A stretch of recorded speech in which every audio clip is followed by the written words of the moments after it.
ಆ ಒಂದು ಕ್ಷಣ. ರಾಮಮೂರ್ತಿ, ಸೋಮನಹಳ್ಳಿ, ಮಂಗಳೂರು. ಅಧ್ಯಾಯ 18. ಸತೀಶ ನೋವಿನಿಂದ ನರಳುತ್ತಲೇ ಹಾಸಿಗೆಯಿಂದ ಎದ್ದ. ಅಪ್ಪನ ಏಟಿಯಿಂದ ಮೈ ಬಾತುಕೊಂಡಿತ್ತು. ಮಲಗಿದರೆ ಆಗದು. ಕಾಲೇಜಿಗೆ ಹೋಗಲೇಬೇಕೆಂದು ಹೇಳಲು ಹೋದ. ನೋವು ತಾಳಲಾರದೆ ಅಮ್ಮ ಎಂದು ಚೀರಿದ. ಸತೀಶನ ಧ್ವನಿ ಕೇಳಿ ಅವನ ಬಳಿ ಸರಸ್ವತಿಯವರು ಹೋದರು. ನೋಡಿ ಸಂಕಟವಾಯಿತು. ಆದರೆ ಏನು ಮಾಡುವ ಪರಿಸ್ಥಿತಿಯಲ್ಲಿ ಇರಲಿಲ್ಲ. ಹಲವಾರು ಬಾರಿ ಗಂಡನನ್ನು ಎಚ್ಚರಿಸಿದರು. ಸತೀಶ ಎದಮಟ್ಟಕ್ಕೆ ಬೆಳೆದು ನಿಂತಿದ್ದಾನೆ. ಇನ್ಮೇಲೆ ಹೊಡೆಯಲು ಕೈ ಎತ್ತಬೇಡಿ. ಮುಂಚಿನ ಹಾಗೆ ಮಗುವಲ್ಲ. ಪ್ರಭಾಕರ್ ರಾವ್ ಅವರಿಗೆ ಪ್ರತಿಷ್ಠೆಯ ಭೂತ ಆಳವಾಗಿ ಹೊಕ್ಕಿತ್ತು. ಸಿಟ್ಟು ಬಂದಾಗ ತಮ್ಮನ್ನು ತಾವು ನಿಯಂತ್ರಿಸಿಕೊಳ್ಳಲು ಆಗುತ್ತಿರಲಿಲ್ಲ. ಹೊಡೆಯುತ್ತಿದ್ದರು. ಮಗನನ್ನು ತಡೆಯುವಾಗ ಸರಸ್ವತಿಯವರಿಗೂ ಏಟು ಬಿದ್ದಿದ್ದವು. ಮಗನ ಪರಿಸ್ಥಿತಿ ನೋಡಿ ದುಃಖಿತರಾದರು. ಯಾಕೆ ಸತೀಶ್ ಹೀಗೆ ಮಾಡಿದೆ? ಅಪ್ಪನಿಗೆ ಕೆಟ್ಟ ಕೋಪ ಇದೆ ಅಂತ ನಿಂಗೆ ಗೊತ್ತಿಲ್ವಾ? ನಿಮ್ಮಿಬ್ಬರ ಮಧ್ಯೆ ನಾನು ಈ ನೋವು ನರಳಾಟ ನೋಡಿ ಕಣ್ಣೀರು ಹಾಕಬೇಕಾ? ಮಗನಿಗೆ ತಿಳುವಳಿಕೆ ಹೇಳಿದರು. ಸತೀಶ ಮರು ಮಾತಾಡದೆ ಕಾಲೇಜಿಗೆ ಹೊರಡಲು ಸಿದ್ಧನಾದ. ಸತೀಶನಿಗೆ ಅಪ್ಪನ ಬಗ್ಗೆ ನಕಾರಾತ್ಮಕ ಭಾವನೆ ಬೆಳೆಯತೊಡಗಿತು. ಅಪ್ಪ ಕ್ರೂರಿ ಎಂಬ ಭಾವನೆ ದಿನ ಕಳೆದಂತೆ ಅಧಿಕವಾಗುತ್ತಿತ್ತು. ದಿನ ಕಳೆದಂತೆ ಸುಜಿ ಮೇಲಿನ ಪ್ರೀತಿ ಅಧಿಕವಾಗುತ್ತಿತ್ತು. ಅವಳನ್ನು ಮಾತನಾಡಿಸಬೇಕೆಂದು ಮನಸ್ಸು ಹಂಬಲಿಸುತ್ತಿತ್ತು. ಸುಜ್ಜಿಯನ್ನು ಕಾಲೇಜಿನಲ್ಲಿ ಪ್ರತಿದಿನ ನೋಡುತ್ತಿದ್ದ. ಆದರೆ ಕೊಟ್ಟ ಮಾತು ತಪ್ಪಬಾರದೆಂದು ಮಾತಾಡಿಸುವ ಸಾಹಸಕ್ಕೆ ಕೈ ಹಾಕಿರಲಿಲ್ಲ. ಮಾತಾಡಿಸುವ ಬಯಕೆಯನ್ನು ಹಲವಾರು ಬಾರಿ ವ್ಯಕ್ತಪಡಿಸಿದ್ದರೂ ಸಹ ರಮೇಶ ಒಪ್ಪುತ್ತಿರಲಿಲ್ಲ. ಅದೊಂದು ದಿನ ಮಧ್ಯಾಹ್ನ ಸತೀಶ ರಮೇಶನೊಂದಿಗೆ ಕಾಲೇಜು ಗ್ರಂಥಾಲಯಕ್ಕೆ ಹೋದ. ಅಲ್ಲೊಂದು ಇಲ್ಲೊಂದು ವಿದ್ಯಾರ್ಥಿಗಳು ಓದುತ್ತಿದ್ದರು. ಮೂಲೆಯೊಂದರಲ್ಲಿ ಸುಜ್ಜಿಯನ್ನು ನೋಡಿದ. ಅತ್ತಿತ್ತ ನೋಡಿದ. ಅವಳ ಹತ್ತಿರ ಯಾರೂ ಇರಲಿಲ್ಲ. ಮಾತನಾಡಿಸುವ ಬಯಕೆಯಾಯಿತು. ರಮೇಶ, ಸುಜ್ಜಿ ಒಬ್ಬಳೇ ಇದ್ದಾಳೆ, ಮಾತಾಡಿಸಿ ಬರ್ತೀನಿ ಎಂದು ಹೊರಟ. ಕೂಡಲೇ ಅವನನ್ನು ತಡೆದು ನಿಲ್ಲಿಸಿದ.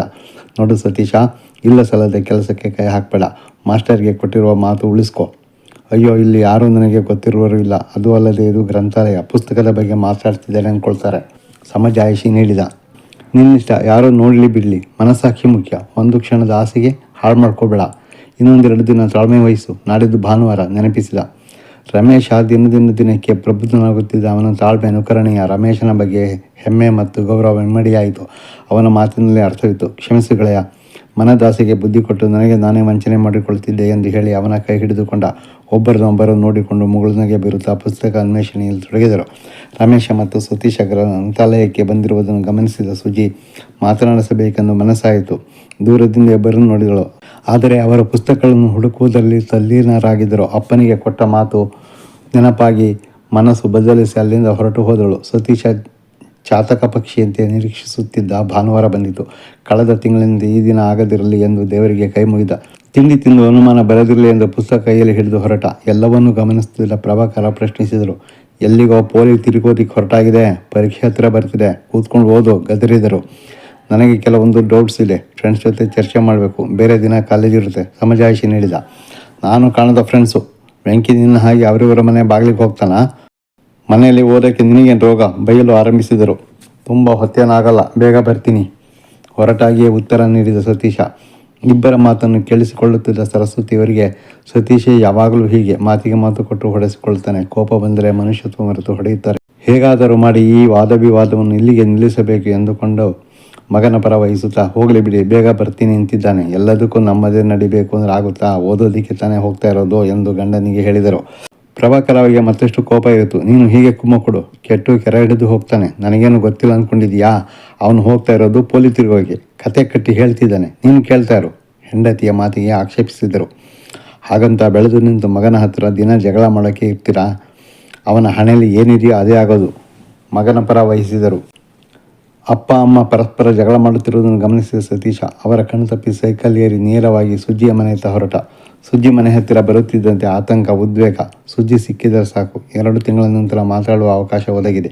ಮನಸ್ಸಿನ ತನ್ನ ಭಾವನೆ, ತುಮ್ಮುಲ ನೋವನ್ನು ಹಂಚಿಕೊಳ್ಳಬೇಕೆನಿಸಿತು. ವೇಗವಾಗಿ ಸೈಕಲ್ ತುಳಿಯುತ್ತಾ ಸುಜ್ಜಿ ಮನೆಯ ಗೇಟ್ ಬಳಿ ಬಂದು ಸೈಕಲ್ ನಿಲ್ಲಿಸಿ ನಿಧಾನವಾಗಿ ಹೆಜ್ಜೆ ಹಾಕಿದ. ಬೀಗ ಹಾಕಿರಲಿಲ್ಲ. ಖುಷಿಯಾಯಿತು. ರಕ್ತದೊತ್ತಡ ಹೆಚ್ಚಾಗಿ ಮೈ ಬಿಸಿಯಾದಂತಾಯಿತು. ನಿಯಂತ್ರಣ ತಪ್ಪಿದ ಅನುಭವ. ಸುಜ್ಜಿಯನ್ನು ಕಾಣಬೇಕೆಂಬ ಹಂಬಲ. 106 ಭಾವನೆಗಳು ಒಟ್ಟಿಗೆ ದಾಳಿ ಮಾಡಿದಂತಾಯಿತು. ಕರೆಗಂಟೆ ಎತ್ತಿದ. ಎಷ್ಟು ಹೊತ್ತಾದರೂ ಬಾಗಿಲು ತೆರೆಯುತ್ತಿಲ್ಲವೆಂದೆನಿಸಿತು. ಬಾಗಿಲು ಬಡಿದ. ಉದ್ವೇಗಕ್ಕೊಳಗಾಗಿದ್ದ ಸತೀಶನಿಗೆ ಏನು ಮಾಡಬೇಕೆಂಬ ಅರಿವು ಇರಲಿಲ್ಲ. ಯಾಕೆ ಬಾಗಿಲು ತೆರೆಯುತ್ತಿಲ್ಲ? ಮತ್ತೆ ಬಾಗಿಲು ಬಡಿದ. 1 ನಿಮಿಷ ಬಂದೆ. ಒಳಗಿನ ಧ್ವನಿ ಕೇಳಿಸಿತು. ನಿಧಾನವಾಗಿ ಬಾಗಿಲು ತೆರೆಯಿತು. ಸತೀಶ ನೋಡಿದ. ಮುಖ ಅರಳಿತು. ಸಂತೋಷ ಇಮ್ಮಡಿಯಾಯಿತು. ಸುಜ್ಜಿ ನಿಂತಿದ್ದಳು. ಬಹಳ ದಿನದಿಂದ ಕಾಯುತ್ತಿದ್ದ ಸತೀಶನಿಗೆ ಸುದ್ದಿ ಪ್ರತ್ಯಕ್ಷವಾಗಿದ್ದಳು. ಸತೀಶನ ನೋಡಿ ಅವಳ ಕಣ್ಣು ಅರಳಿತು. ಖುಷಿಯಿಂದ ತೇಲಿದಂತಾಯಿತು. ಸಂತಸ ನಗುವಿನಿಂದ ಮುಖ ಅರಳಿತು. ತಲೆಯಲ್ಲಿ ಮುಡಿದಿದ್ದ ಚೆಂಗುಲಾಬಿ ನಗುತ್ತಿತ್ತು. ತನಗಾಗಿಯೇ ಶೃಂಗರಿಸಿಕೊಂಡು ಕಾಯುತ್ತಿರುವಂತೆ ಭಾಸವಾಯಿತು. ಮಾತು ಹೊರಡದೆ ಸತೀಶನ್ನು ನೋಡುತ್ತಾ ನಿಂತಿದ್ದಳು. ಮನಸ್ಸು ತುಂಬಿ ಬಂತು. ಮಾತಾಡಲು ಶಬ್ದಗಳೇ ಹೊರಡಲಿಲ್ಲ. ಮಾತಾಡಲು ಪ್ರಯತ್ನಿಸಿದಳು. ಧ್ವನಿ ಹೊರಡಲಿಲ್ಲ. ಸತೀಶನಿಗೂ ಮಾತು ಹೊರಡಲಿಲ್ಲ. ನೋಡುತ್ತಲೇ ಇದ್ದ. ನೋಡಿದಷ್ಟು ತಣಿಯದು. ಪೂರ್ಣ ಚಂದ್ರಮನಂತೆ ಕಂಗೊಳಿಸುತ್ತಿದ್ದಳು. ಎತ್ತರ ನಿಲುವು, ತಿದ್ದಿ ತೀಡಿದ ಹುಬ್ಬು, ನುಣುಪಾದ ಹಾಲಿನಂತಹ ಕೆನ್ನೆ, ಅಗಲವಾದ ಹಣೆ ಮಧ್ಯೆ ಅವಳ ಅಂದ ಹೆಚ್ಚಿಸಿದ ಕೆಂಪು ಬಿಂದಿ, ಕೆಂಪಾದ ತುಟಿಗಳು, ಮುಂಗುರುಳು ಹಾರಾಡುತ್ತಿದ್ದವು. ಸುಂದರವಾದ ಕಸೂತಿಯಿಂದ ಕೂಡಿದ ಕಂದು ಬಣ್ಣದ ಉದ್ದನೆಯ ಲಂಗ ಧರಿಸಿದ್ದ ಸುಜಿ ದೇವತೆಯಂತೆ ಕಂಗೊಳಿಸುತ್ತಿದ್ದಳು. ಒಳಗಿನಿಂದಲೇ ಅಮ್ಮ ಕೇಳಿದರು, ಯಾರು ಬಂದಿದ್ದಾರೆ ನೋಡಿ. ಅಮ್ಮನ ಮಾತು ಕೇಳಿ ಬೆಚ್ಚಿ ವಾಸ್ತವಸ್ಥಿತಿಗೆ ಮರಳಿದಳು ಸುಜಿ. ಒಳಗೆ ಬಾ, ಕೂತ್ಕೋ ಎಂದು ಕುರ್ಚಿ ತೋರಿಸಿದಳು. ಕನಸಿನ ಲೋಕದಿಂದ ಮರಳಿದ ಸತೀಶ ಕುರ್ಚಿಯಲ್ಲಿ ಕುಳಿತ. ಏನು ಮಾತನಾಡಬೇಕೆಂದು ತಿಳಿಯದೆ ಚಡಪಡಿಸಿದ. ಸುಜಿಗೂ ಸಹ ಹೇಗೆ ಮಾತು ಆರಂಭಿಸಬೇಕೆಂದು ತಿಳಿಯಲಿಲ್ಲ. ಒಳಗಿನಿಂದ ಮಹಾಲಕ್ಷ್ಮಿ ಬಂದರು. ಸತೀಶನ ನೋಡಿದಾಗಲೇ ಅವರಿಗೆ ಗೊತ್ತಾಗಿದ್ದು, ಇದು ತಿಂಗಳ ಕೊನೆಯ ಭಾನುವಾರ. ಹೇಗಿದೆ ಸತೀಶ, ಹೇಗೆ ಓದ್ತಾ ಇದೆಯಾ? ವ್ಯಾವಹಾರಿಕವಾಗಿ ಪ್ರಶ್ನೆ ಕೇಳುತ್ತಾ ಕಾಫಿ ಟೀ ಏನು ಬೇಕು ಎಂದರು. ಏನು ಬೇಡಮ್ಮ, ಎಲ್ಲ ಆಗಿದೆ. ಹಾಗಂದ್ರೆ ಹೇಗೆ, ಕಾಫಿ ಕೊಡ್ತೀನಿ ಎನ್ನುತ್ತಾ ಕಾಫಿ ತರಲು ಅಡುಗೆ ಮನೆಗೆ ಹೋದರು. ಸುಮಿ ರೂಮಿನಲ್ಲಿ ತನ್ನ ಕೆಲಸದಲ್ಲಿ ನಿರತಳಾಗಿದ್ದಳು. ಸುಜಿ ಮೌನವಾಗಿ ಸತೀಶನನ್ನು ನೋಡುತ್ತಿದ್ದಳು. ಮೌನ ಮುರಿದು ಮಾತನಾಡಬೇಕೆನಿಸಿತು. ಮಹಾಲಕ್ಷ್ಮಿಯರು ಕಾಫಿ ಕೊಟ್ಟು, ನೀವು ಮಾತಾಡಿ, ನನಗೆ ಸ್ವಲ್ಪ ಕೆಲಸ ಇದೆ ಎಂದು ಅಡುಗೆ ಮನೆಗೆ ಹೋದರು. ಕಾಫಿ ಇರುತ್ತಾ, ಅಪ್ಪ ಇಲ್ವಾ? ಸತೀಶ ಕೇಳಿದ. ಓ, ನೀನು ಅಪ್ಪನ ನೋಡಕ್ಕೆ ಬಂದಿದ್ದಾ? ನಕ್ಕಳು. ಸತೀಶ ಸಹ ನಕ್ಕ. ನಗುತ್ತಿದ್ದ ಸುಜಿಯನ್ನು ದಿಟ್ಟಿಸಿ ನೋಡಿದ. ಅದೆಂತಹ ನಗು! ಮಾದಕ ನಗು. ಮನಸ್ಸನ್ನು ಸೂರೆಗೊಂಡಿತು. ಆ ನಗುವಿನಿಂದ ಅವಳ ರೂಪು ಇಮ್ಮಡಿಯಾಗಿತ್ತು. ಅವಳನ್ನು ನೋಡುತ್ತಿದ್ದ ಸತೀಶನ ಎದೆ ಬಡಿತ ಹೆಚ್ಚಾಯಿತು. ಹೋಗಿ ಅಪ್ಪಿಕೊಳ್ಳಬೇಕೆನಿಸಿತು. ಇಂತಹ ಅನುಭವ ಎಂದೂ ಆಗಿರಲಿಲ್ಲ. ಇಂದೇನಾಗಿದೆ? ಒಂದು ಕ್ಷಣ ಕಣ್ಮುಚ್ಚಿ ಕುಳಿತ. ಸತೀಶ ಚಡಪಡಿಸುತ್ತಿದ್ದ. ಅಪ್ಪನ ಭಯ ಇರಬಹುದು. ಸುಜಿ ನೆನಪು ಮಾಡಿಕೊಂಡು ಹೇಳಿದಳು, ಅಪ್ಪ ಇಲ್ಲ, ಅದ್ಯಾವುದೋ ಮೀಟಿಂಗ್ ಅಂತ ಹೊರಗೆ ಹೋಗಿದ್ದಾರೆ, ಬರೋದು ತಡವಾಗುತ್ತೆ. ವಿಷಯ ತಿಳಿಸಿದಳು. ಅಂಕಲ್ ಇಲ್ಲದಿರುವುದು ಒಳ್ಳೆಯದೇ ಆಯಿತು. ಅವರಿದ್ದರೆ ಮಾತಾಡಲು ಮುಜುಗರವಾಗಿತ್ತು ಎಂದುಕೊಂಡ. ಸತೀಶ ಮಾತು ಆರಂಭಿಸಿ ಈ ಹಿಂದೆ ಮನೆಗೆ ಬಂದ ವಿಷಯ ತಿಳಿಸಿದ. ಸತೀಶ ಮನಬಿಚ್ಚಿ ಮಾತಾಡಿದ. ಪ್ರತಿಯೊಂದು ಕ್ಷಣವೂ ಅವಳಿಗಾಗಿ ಪರಿತಪಿಸುತ್ತಿರುವುದಾಗಿ ತಿಳಿಸಿದ. ಅಪ್ಪನಿಂದ ಹೊಡೆಸಿಕೊಂಡ ವೃತ್ತಾಂತ ತಿಳಿಸಿದ. ಅನುಭವಿಸಿದ ಯಾತನೆಗಳನ್ನು ಎಳೆಯಾಗಿ ವಿವರಿಸಿದ. ಅವನ ಮಾತು ಕೇಳುವಾಗ ಸುಜಿಯ ಮನಸ್ಸಿಗೆ ನೋವಾಯಿತು. ಅವನ ಕೈ ಹಿಡಿದು ಅಲಿಮಿ ತನ್ನ ನೋವನ್ನು ಹೊರಹಾಕಿದಳು. ಆ ಸ್ಪರ್ಶದಲ್ಲಿ ಅದೇನೋ ಹಿತ ಎನಿಸಿತು ಸತೀಶನಿಗೆ. ಅವಳ ಕೈಗಳನ್ನು ಎಳೆದುಕೊಂಡು ತನ್ನ ಎದೆಗೆ ಒತ್ತಿ ಹಿಡಿದ. ನಾಚಿದಳು ಸುಜಿ. ಮೆಲ್ಲನೆ ಕೈ ಬಿಡಿಸಿಕೊಂಡಳು. ಸುಜ್ಜಿಯನ್ನು ನೋಡಿ ಮಾತನಾಡಿದ ಸಮಾಧಾನ ತಂದಿತು. ಮನಸ್ಸು ಹಗುರವಾಗಿತ್ತು. ಅದೇನನ್ನು ಸಾಧಿಸಿದೆನೆಂಬ ಭಾವನೆ. ಸುಜಿಯೊಂದಿಗೆ ಕಳೆದ ಆ ಒಂದು ಕ್ಷಣದ ನೆನಪನ್ನು ಹೃದಯದಲ್ಲಿ ಇಟ್ಟುಕೊಂಡು ಮನೆಯತ್ತ ಹೊರಟ. ಅವನನ್ನು ಕಳುಹಿಸಿಕೊಡಲು ಸುಜಿಗೆ ಮನಸ್ಸಿರಲಿಲ್ಲ. ಸತೀಶನು ಅಷ್ಟೇ ಒಲ್ಲದ ಮನಸ್ಸಿನಿಂದಲೇ ಹೊರಟಿದ್ದ. ಭಾರವಾದ ಮನಸ್ಸಿನಿಂದಲೇ ಸತೀಶನನ್ನು ಬೀಳ್ಕೊಟ್ಟಿದ್ದಳು ಸುಜಿ. ಸತೀಶ ಸೈಕಲ್ ಹತ್ತಿ ಹೊರಟ. ಕಣ್ಮರೆಯಾಗುವವರೆಗೂ ನೋಡುತ್ತಲೇ ಇದ್ದಳು. ಕಾಣದಷ್ಟು ದೂರ ಸತೀಶ ಹೋಗಿದ್ದ. ಕೋಣೆಗೆ ಬಂದು ಸತೀಶನಲ್ಲಿ ಕಳೆದ ಆ ಸುಂದರ ಕ್ಷಣಗಳನ್ನು ಮೆಲುಕು ಹಾಕುತ್ತಿದ್ದಳು. ತನಗಾಗಿ ಅಪ್ಪನಿಂದ ಪೆಟ್ಟು ತಿಂದ ಸತೀಶ ಕಣ್ಮುಂದೆ ಬಂದಾಗ ದುಃಖ ತಡೆಯಲಾರದೆ ಕಣ್ಣಾಲಿಗಳು ತುಂಬಿಕೊಂಡವು. ನಾಳೆಗೆ ಮುಂದುವರಿಯುವುದು. ಆಡಿಯೋ ಕೇಳಿ ಪ್ರೋತ್ಸಾಹಿಸಿ, ಶೇರ್ ಮಾಡಿ, ನಿಮ್ಮ ಕಾಮೆಂಟ್ಸ್ ತಿಳಿಸಿ.